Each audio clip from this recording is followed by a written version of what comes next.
I like textbooks. I went through like 10 of them when I was learning Japanese. But I also think many people miss out on a lot of good value. But it's not anyone's fault. Many textbooks were created for classrooms, not individual study. So if you're learning on your own, there are some extra steps I recommend you take. But before I go too deep into that, there's one question that I have to answer. How do I pick the best textbook as a self-learner? And this question isn't as simple as just get the highest rated textbook. I learned this one the hard way. Like I said, when I was learning Japanese, I went through a lot of textbooks. And there's one series I enjoyed. So when I saw that this company also made textbooks for Spanish, I thought it would be good, right? Well, for lack of better words, it was horrible, at least for me. Some of the exercises relied on pop culture knowledge, the types of things my mom would know, like insert random celebrity here, who married them and had 3 kids with them. What? How am I supposed to know that? I understand the sentence, but I can't answer the frickin' question. Anyway, that textbook scarred me, but I did learn a valuable lesson from it. Exercises really aren't that important. They could be a good bonus if they're done right, but they're not that important. There's really only one thing you need as a self-learner when picking out a textbook. And if you have this one thing, you can apply different strategies to maximize results. I'll go over those strategies in just a moment, but first, what is the most important thing? You might think I'd say something like, the textbook must have good explanations for words and grammar, etc. But this isn't actually something I worry about because most textbooks are going to have pretty decent explanations. So the number one thing I look for is, does the textbook have lots of example sentences? And when I mean lots, I mean lots. If I can have a textbook that's just like a small blurb for the grammar and then like 100 example sentences, I would love it. It all has to do with context. If you're taking classes, you could get context through the teacher. But if you're on your own, you need to have an abundance of these example sentences because it allows you to see a full picture of how the words and grammar come together. Bonus if the textbook also comes with audio. Now the question is, what do you do with all of these sentences? I already said that the exercises aren't that important, so how do you study if there's seemingly nothing to do?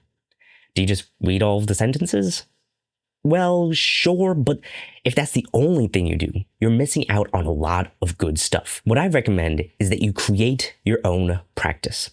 Now, there's a few things that I do that I'll explain in this video, but it's not like this is the only way to learn languages.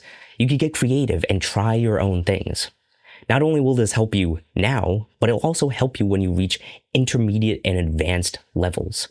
Because there's going to be a point where these textbooks, courses, lessons, they're not going to help you anymore. And this is where many people get stuck because they don't have a bridge to go from these targeted lessons to the natural language. So as I'm explaining what I do, keep this in mind. But there are 3 core areas you should focus on. You have to have a system for review.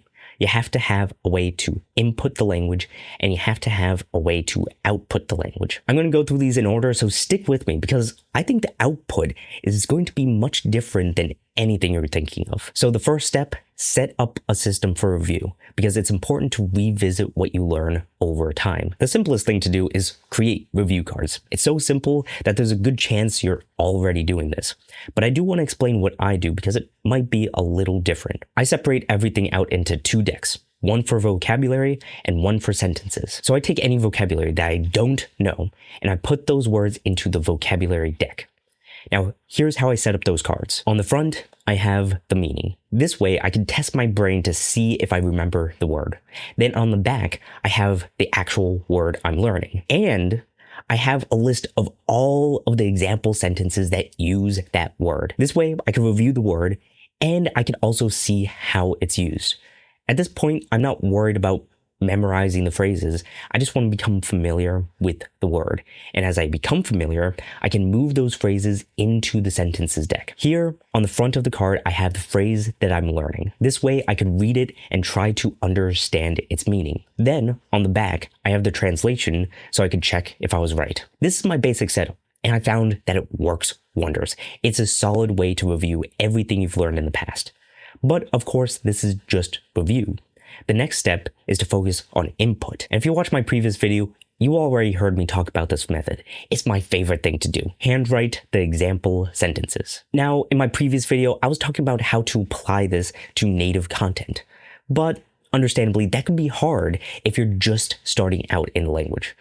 So the perfect place to start is with textbooks. What you're going to do is you're going to handwrite every sentence once in your target language and once in your native language. And you do this for a total of 3 times per sentence. Doing this helps connect the words with something you already understand. But you might be thinking, isn't this just very forceful memorization? Well, I don't see it that way. I see this as a way to slow down. It takes time to write everything out by hand, and during that time, your brain is naturally thinking about the language. I don't force myself to learn. If anything, I just go through the motions. Sometimes I find that my mind just wanders off while I'm writing, and that's okay. I don't want to stress myself out. This is actually a very low-pressure way and a very effective way to input the language. Okay, so we set up a system for review, and we have a way to input the language. But what about output? At this stage, you're probably still new to the language, so it can be difficult to try and use it. So here's something I like to do. Rather than trying to fit together words and grammar to make sentences, I like to fit together sentences to make paragraphs. So hold up, how exactly does that work?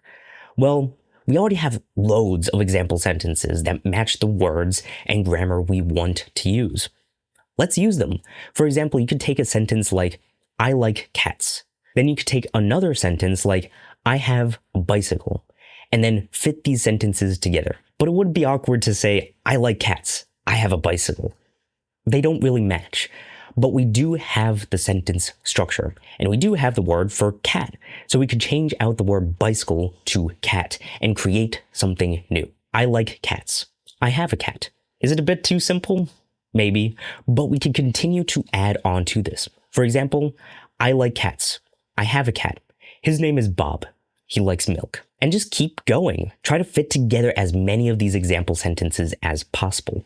If they don't fit together perfectly, you can swap out words to make something new. I find this to be a much better way to practice. I don't want to stress myself out about remembering what word means what, and I don't want to bang my head against the desk trying to remember the grammar.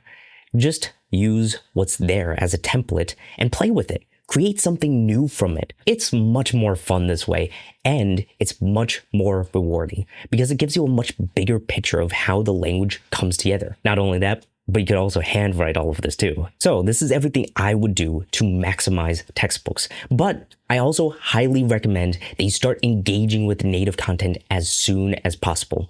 So if you want to see how you could go from studying textbooks to studying the real native language, you could go check out my video right over there where I go over my 7-step formula that I use to study native content. So go ahead, click right there, and I'll see you in the next video.